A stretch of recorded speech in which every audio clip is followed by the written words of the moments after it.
10 दिन ये बच्चे खेले और 10 दिन इन लोगों ने जीत दर्ज की और देश का परचम लहराया पूरे दुनिया में। और इस खेल को पूरा दुनिया देख रहा था, सिर्फ झारखंड ही नहीं, पूरा दुनिया में इसका लाइव टेलीकास्ट चल रहा था। और इस कदर हॉकी के प्रति रांची में जो रुझान मिला, फाइनल के दिन तो हमको ऐसा लगा, इतना लोग आ गया कि हमको लगा कि स्टेडियम में उठा के लेके चला जाएगा। पूरा दुनिया का जो फेडरेशन का लोग था, उन लोगों ने उसका पिक्चर बनाया, बोला इसको हम लोग दुनिया के पटल पर ले जाकर के दिखाएंगे कि झारखंड में कितना हॉकी को प्यार मिलता है। क्रिकेट से भी अधिक हॉकी को प्यार मिला। और उसी को देखकर उसी दिन ये तय हुआ, यहां एक क्वालिफाइंग वर्ल्ड कप का, ओलंपिक का क्वालिफाइंग मैच भी यहां होना है, अभी जो जनवरी से शुरू होगा। वो भी 8 देशों से बड़े बड़े दिग्गज आएंगे और हॉकी का यहां खेल प्रतियोगिता होगा। चलो, बहुत सारी चीजें हैं, अगर हम एक एक करके बोलेंगे तो दिन भर भी समय कट जाएगा। हमारा बस यही है कि समय समय पर हम लोग इन शिविरों में पहुंचकर हम सिर्फ गतिविधियां देखना चाहते हैं, हम महसूस करना चाहते हैं कि लोगों तक विकास की योजनाएं पहुंच रही है कि नहीं पहुंच रही है। अलग अलग कोई हमें बेवकूफ तो नहीं बना रहा। अभी अबुआ आवास के नाम पर हम लोग आवास देने की योजना बना रहे हैं। अभी दरखास्तें सब से ली जा रही है इस शिविर के माध्यम से। और ये आवास, पहले जो प्रधानमंत्री आवास देख रहे थे, जो लगता है कि जानवर रहने लायक घर है, उससे बेहतर 3 कमरे का आवास बना करके गरीबों को अब हम लोग देंगे। ये हम लोगों ने निर्णय लिया।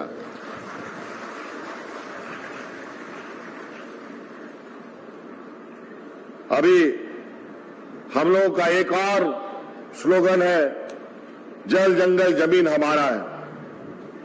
लेकिन कहीं ना कहीं इसमें भी कोई ना कोई ठग ले रहा है। ये जो व्यवस्था है, ये व्यवस्था बहुत खतरनाक है। इसको चलाने वाला अगर ढंग का नहीं मिला तो ये व्यवस्था आदिवासी, दलित, पिछड़े को खा के खत्म कर देगा। और यही हाल होता अगर अभी ये सरकार और चलती। हाथ में राशन कार्ड लेकर तो मरना शुरू हो ही चुका था, आपको जल जंगल जमीन से भी उजाड़ देता। क्योंकि अभी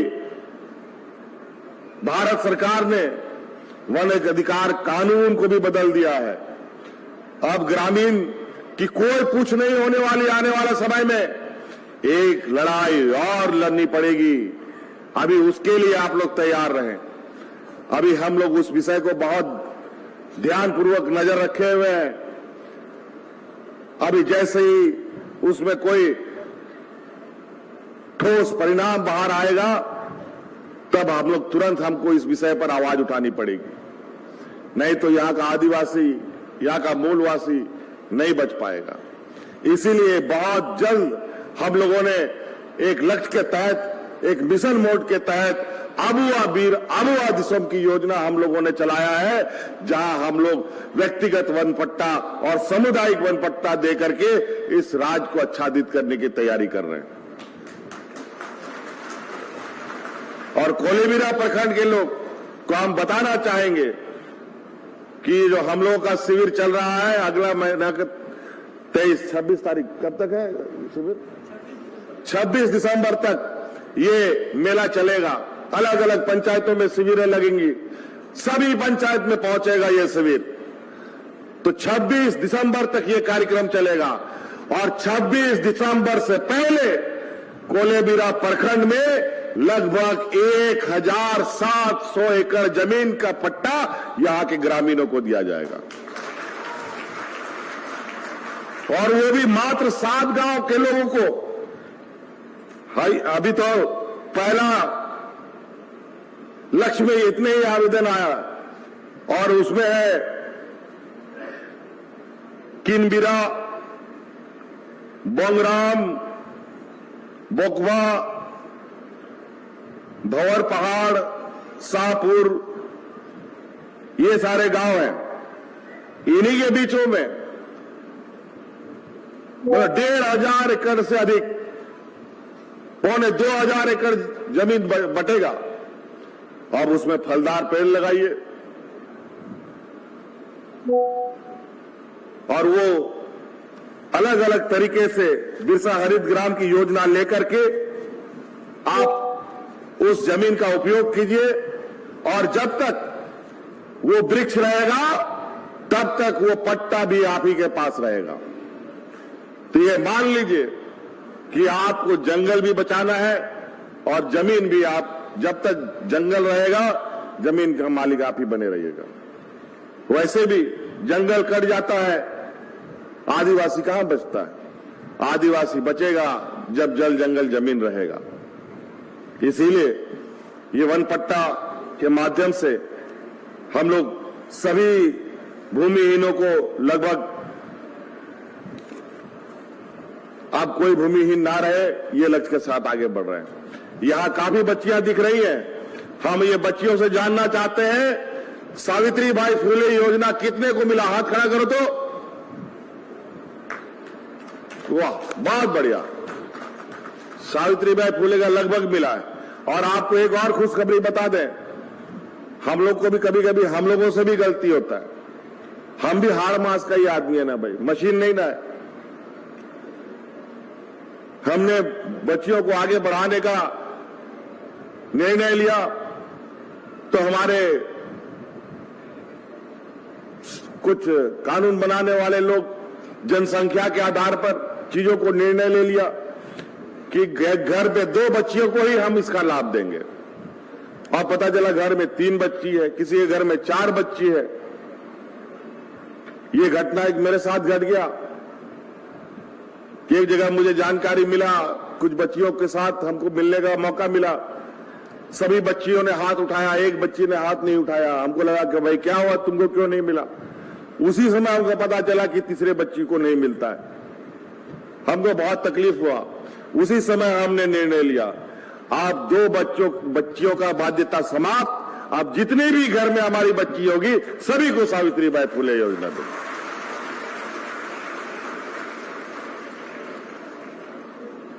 क्योंकि अभी बहुत तेजी से हमें आगे बढ़ना है। इन 20 सालों में तत्कालीन सरकारों ने इस राज्य को 25 साल पीछे धकेल दिया है और उस 25 साल का जो समय बर्बादी है उसको पार करना है। कौन सपना देखता था यहां पर हमारा आदिवासी, दलित, पिछड़ा, अल्पसंख्यक के भाई बहन विदेश में जाके पढ़ेंगे? कोई आप लोग सोचते थे? कोई विद्यार्थी भी नहीं सोचता था, मां बाप तो दूर की बात। लेकिन आज आपकी इस सरकार ने अपने इस राज्य के आदिवासी, दलित, पिछड़े, अल्पसंख्यक बच्चों को विदेश में भी पढ़ने की व्यवस्था कर दी है और उसका पूरा खर्चा राज्य सरकार देती है।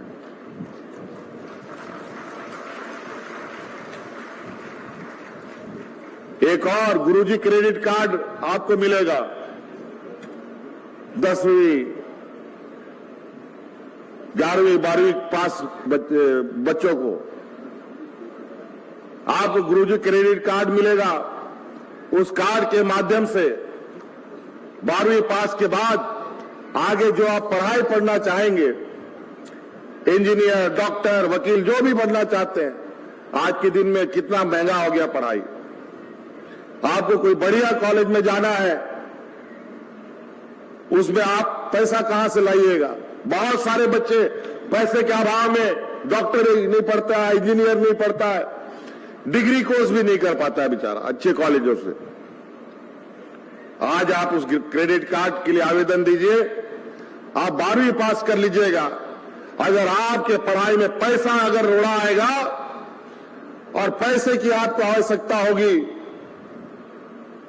चाहे वो 2 लाख हो, चाहे वो 4 लाख हो, चाहे वो 5 लाख हो, चाहे 10 लाख हो, चाहे वो 15 लाख का आपका पढ़ाई का जरूरत हो तो सरकार आपको वो सहायता राशि देगी उस गुरुजी क्रेडिट कार्ड के माध्यम से।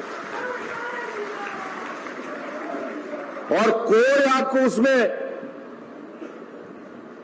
बंधक रखने का जरूरत नहीं है, गाय बकरी बेचने का जरूरत नहीं है। आपका गारंटर सरकार बनेगी आपके बच्चों का। आपको जब तक आपका कोर्स का समय रहेगा,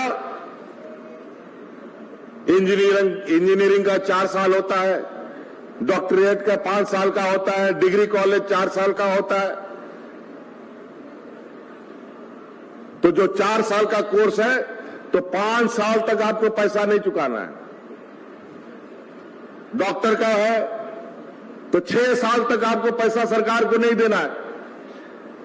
7वां 8वां साल के बाद थोड़ा थोड़ा करके आपका जमा पूंजी करके आप सरकार को पैसा वापस कर दीजिए। नौकरी मिल जाएगा तो थोड़ा जो सरकार आपको मदद करी है वो तो आपको धीरे धीरे वापस कर दे, वो भी नौकरी लगने के बाद। और पढ़ाई लिखाई के बाद जो किसको नौकरी नहीं होगा ऐसा हो नहीं सकता। तो इसीलिए कई सारी बातें अचानक कुछ कुछ याद आ रहा है और मैं आपके बीच रख रहा हूं। वैसे बहुत सारी बातें हैं, इसलिए मैं बहुत ज्यादा और नहीं कहूंगा। और सारे कार्यक्रम है और मुझे जैसा लगता है कि आज जिस तरीके से पहला चरण हम लोगों ने सफलतापूर्वक पार किया है, दूसरा चरण भी सफलतापूर्वक पार किया है, और जिस तरीके से आज हम लोगों ने सामाजिक सुरक्षा को लेकर मजबूती के साथ राज्य में कदमें बढ़ाई हैं। आज सामाजिक सुरक्षा सिर्फ बूढ़ा बुजुर्ग गरीब को ही नहीं बल्कि कर्मचारियों को भी होता है। यही कर्मचारी जो आज पदाधिकारी आपके गांव जा रहे हैं, ये कभी नहीं जाते थे, क्योंकि पहले की सरकारों ने कभी ये बात सिखाया ही नहीं कि गांव के लिए, गरीबों के लिए, यहाँ के जरूरतमंद लोगों के लिए कोई काम करना है। वो लोग तो अपना सेवा में सब कर्मचारी को लगा दिया, लेकिन सरकार कर्मचारियों को तनख्वाह आपकी सेवा के लिए देता है और उसको हर हाल में आपकी सेवा करना है। हमने स्पष्ट रूप से पदाधिकारियों को कहा है, आपका जिम्मा राज्य की जनता का सेवा करना है। आप इस काम को ईमानदारी से कीजिए, जो ईमानदारी से करेगा उसको हम पुरस्कृत भी करेंगे और आपकी सामाजिक सुरक्षा का भी काम करेंगे। इसीलिए कर्मचारी पहले बेचारा इसका भी बुढ़ापे का लाठी छीन लिया था सरकारों ने, इन लोगों ने नए पेंशन स्कीम में डाल दिया और बेचारा इन लोगों को रिटायरमेंट के बाद कोई पेंशन नहीं मिलता था। बाजार में इनका पैसा लगा दिया व्यापारियों ने, और आज के दिन में बाजार की स्थिति क्या है? जो 50 रुपया 60 रुपया का तेल था, आज पेट्रोल डीजल 100 रुपया का हो गया। जो सिलेंडर हम लोग का 2013-14 में सरकार थी 400 रुपया का था, आज 1200 रुपये का हो गया। ये स्थिति है। उल्टे सीधे निर्णय, आदमी आलू प्याज के लिए लाइन लगाना पड़ता है खरीदने के लिए, इतना महंगा करा देता है। नमक 100 रुपया बिचवा देता है। व्यापारियों की जमात का यही समस्या है। वो देने वाले लोग नहीं है, ये लेने वाले लोग हैं। आज इसीलिए कर्मचारी को भी हम लोगों ने पुरानी पेंशन स्कीम दिया है और आज वो भी गौरव के साथ, मान सम्मान के साथ इस काम में लगे हैं। इन पदाधिकारियों ने भी बहुत मेहनत किया है आपकी समस्या को हम तक पहुंचाने में। मैं इनको भी बहुत बहुत धन्यवाद देता हूं। और इस बार जो दरखास्त इन काउंटर में जमा होगा उसका खास इस बार हम लोगों ने किया है। पिछला बार कुछ शिकायतें हमें मिली कि दरखास्तें कहीं पर फेंक दिया गया, फाड़ दिया गया। अब जो आप दरखास्त जमा करेंगे वो दरखास्त कहां कहां किसके किसके टेबल में जा रहा है, इसकी सारी जानकारी आपके मोबाइल में आएगा। आप पता कर सकते हैं आपका दरखास्त कहां जाके फंस गया है। कोई आपका दरखास्त को चुरा नहीं सकता, फाड़ के फेंक नहीं सकता है। और जो समस्या आएगी उस समस्या का भी आकलन कर उस समस्या का समाधान करेंगे। और हमारे पीछे अगल बगल कुछ विपक्ष के लोग घूम रहे हैं, इनको तो विकास दिख नहीं रहा है, उनको गरीबों के आंसू पोंछने का जो प्रयास है वो उनको दिख नहीं रहा है। आपको याद है यहां लोगों ने राशन कार्ड लेकर जाने दी है।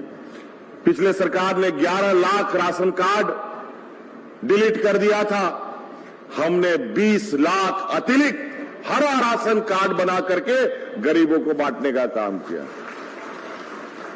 और उससे हम अनाज दे रहे। अभी जो अनाज मिल रहा था वो तो मिल ही रहा है।